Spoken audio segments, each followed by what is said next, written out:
അസ്സലാമു അലൈക്കും വറഹ്മത്തുള്ളാഹി വബറകാതുഹു. ബിസ്മില്ലാഹിർ റഹ്മാനിർ റഹീം. അൽഹംദുലില്ലാഹി റബ്ബിൽ ആലമീൻ. അല്ലാഹുമ്മ സ്വല്ലി വസല്ലിം വബാരിക് അലാ റസൂലിക സയ്യിദിനാ മുഹമ്മദിൻ വഅലാ ആലിഹി വഅസ്ഹാബി സയ്യിദിനാ വമൗലാനാ മുഹമ്മദ്. ഹബീബായ മുത്തുനബി സ്വല്ലല്ലാഹു അലൈഹി വസല്ലമ തങ്ങൾ നമുക്കെല്ലാ വിഷയത്തിലും മാതൃകയാണ്. അവിടുന്ന് പഠിപ്പിച്ചു തരാത്തതായ ഒരു വിഷയവും ഇവിടെ ഇല്ല. ഏതൊരു കാര്യം മുത്തുനബി സ്വല്ലല്ലാഹു അലൈഹി വസല്ലമ തങ്ങൾ അതിൻ്റെ ഗൗരവത്തോടുകൂടെ നമ്മെ പഠിപ്പിക്കുമ്പോൾ അവിടെ നിന്ന് അത് ജീവിതത്തിൽ തന്നെ കാണിച്ചു തരികയും ചെയ്യുക എന്നുള്ളത് അവിടുത്തെ ജീവിതം പരിശോധിക്കുമ്പോൾ നമുക്ക് കാണാൻ സാധിക്കും. അത്തരം ഒന്നാണ് നിസ്കാരശേഷമുള്ള പ്രാർത്ഥന. വലിയ ഉത്തരം കിട്ടുന്ന ഒരു സമയമാണ്. മുത്തുനബി സ്വല്ലല്ലാഹു അലൈഹി വസല്ലമ തങ്ങൾ ചോദിക്കപ്പെട്ടു, അയ്യുദ്ദുആഇ അസ്മഉ, നബിയെ പ്രാർത്ഥനയ്ക്ക് ഏറ്റവും കൂടുതൽ ഉത്തരം കിട്ടാൻ സാധ്യതയുള്ള സമയമേതാ? പല സമയങ്ങളും മുത്തുനബി സ്വല്ലല്ലാഹു അലൈഹി വസല്ലമ തങ്ങൾ പറഞ്ഞിട്ടുണ്ട്. അതിൽപ്പെട്ട ഒരു ഹദീസ് നമുക്ക് കാണാൻ സാധിക്കും. മുത്തുനബി തങ്ങൾ പറഞ്ഞു, ജൗഫുൽ ലൈലിൽ ആഖിർ, രാത്രിയുടെ അവസാന സമയത്ത്, ആ സമയം വലിയ ബറക്കത്തുള്ളൊരു സമയമാണല്ലോ. ഹബീബായ മുത്തുനബി സ്വല്ലല്ലാഹു അലൈഹി വസല്ലമ തങ്ങൾ ജന്മദിനം കൊണ്ട് അനുഗ്രഹീതമായ സമയം, വലിയ മുബാറക്കായ സമയം. ആ സമയത്തുള്ള പ്രാർത്ഥനയ്ക്ക് അല്ലാഹു തആല ഉത്തരം നൽകും.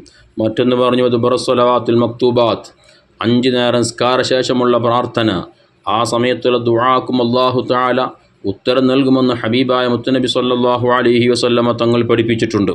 മുത്തുനബി സ്വല്ലല്ലാഹു അലൈഹി വസല്ലമ തങ്ങൾ അപ്രകാരം ചെയ്ത് കാണിക്കുകയും ചെയ്തിട്ടുണ്ട്. ബഹുമാനപ്പെട്ട ബറാ ഇബ്നു ആസിബ് റളിയല്ലാഹു തആല അൻഹു പറയുന്നുണ്ട്, ഞങ്ങൾ ഹബീബായ മുത്തുനബി സ്വല്ലല്ലാഹു അലൈഹി വസല്ലമ തങ്ങളോടൊപ്പം നിസ്കരിക്കാൻ വേണ്ടി, ജമാഅത്തായി നിസ്കരിക്കാൻ വേണ്ടി നിന്നാൽ മുത്തുനബിയുടെ വലതു ഭാഗത്ത് നിൽക്കുന്നതിനായിരുന്നു ഞങ്ങൾ ഇഷ്ടപ്പെട്ടിരുന്നത്.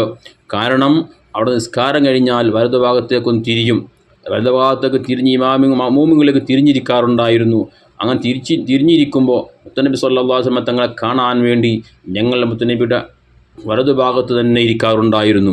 അതിൻ്റെ പുറമെ മുത്തുനബി സ്വല്ലല്ലാഹു അലൈഹി വസല്ലമ തങ്ങൾ നിസ്കാരശേഷം നടത്തുന്ന ദിക്റുകൾ, ഔറാദുകൾ, അതുപോലെ തന്നെ പ്രാർത്ഥനകൾ, ഇതെല്ലാം സ്വഹാബത്ത് നന്നായി വീക്ഷിക്കുകയും അത് അങ്ങനെ തന്നെ പഠിച്ചെടുത്ത് അവരുടെ ജീവിതത്തെ പകർത്താൻ വേണ്ടിയുള്ള ശ്രമവും ആ സ്വഹാബത്ത് നടത്തിയിരുന്നതായി നമുക്ക് കാണാൻ സാധിക്കും.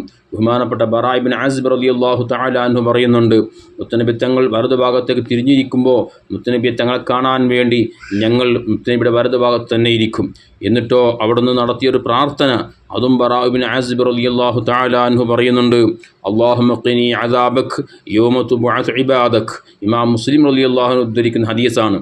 അല്ലാഹുവേ, നിൻ്റെ അദാബിൽ നിന്ന്, നിൻ്റെ ശിക്ഷയിൽ നിന്ന് ഞാൻ നിന്നോട് അഭയം തേടുന്നു, ഞാൻ നിന്നോട് കാവൽ തേടുന്നു എന്ന് ജനങ്ങളെയൊക്കെ ഒരുമിച്ച് കൂട്ടി മഹ്ശറിലേക്ക് ഒരുമിച്ച് കൂട്ടി കൊണ്ടുപ്പെടുന്ന ദിവസം, അന്നൊരിക്കലും തെറ്റുകൾ കാരണം ശിക്ഷിക്കപ്പെടുന്നൊരവസ്ഥയിലേക്ക് നാം എത്തപ്പെടാതിരിക്കാൻ വേണ്ടി മുത്തുനബി സ്വല്ലല്ലാഹു അലൈഹി വസല്ലം തങ്ങൾ ഇവിടെ വെച്ചുകൊണ്ട് തന്നെ അള്ളാഹുവിനോട് അങ്ങേയറ്റം വിനയത്തോടുകൂടെ ദുആകൾക്ക് ഇജാബത്ത് കിട്ടുമെന്ന് മുത്തുനബി തങ്ങൾ പഠിപ്പിച്ച ആ സമയം, നിസ്കാരശേഷമുള്ള സമയം, അവിടുന്ന് അള്ളാഹുവിൻ്റെ അദാബിൽ നിന്ന് മഹ്ശറയിലെ വിചാരണ നാളിൽ അവിടെ ശിക്ഷിക്കപ്പെടാതിരിക്കാൻ വേണ്ടി മുത്തുനബി തങ്ങൾ നമ്മെ പഠിപ്പിക്കാൻ വേണ്ടി അവിടുന്ന് പ്രാർത്ഥനകൾ നടത്തിയതായി ഇത്തരം ഹദീസുകൾ നമ്മെ പഠിപ്പിക്കുന്നുണ്ട്. അപ്പോൾ അതുകൊണ്ട് തന്നെ നിസ്കാരശേഷമുള്ള പ്രാർത്ഥന അത് നാം ഒരിക്കലും ഒഴിവാക്കരുത്.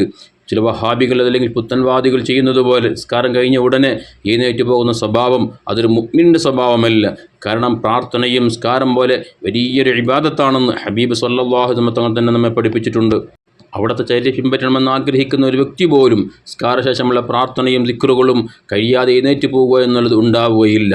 പിശാചിൻ്റെ ഷെറിൽ കുടുങ്ങിയ ആളുകൾക്കല്ലാതെ അതിന് സാധ്യമാവുകയുമില്ല. അല്ലാഹു തആല നമ്മുടെ ഈമാൻ പരിപൂർണമാക്കി തരട്ടെ. മുത്ത് ഹബീബിനെ പരിപൂർണമായി പിൻപറ്റി ജീവിക്കാനുള്ള തൗഫീഖ് അല്ലാഹു നമുക്കൊക്കെ നൽകട്ടെ. ആമീൻ. അസ്സലാമു അലൈക്കും വറഹ്മത്തുള്ളാഹി വബറകാതുഹു.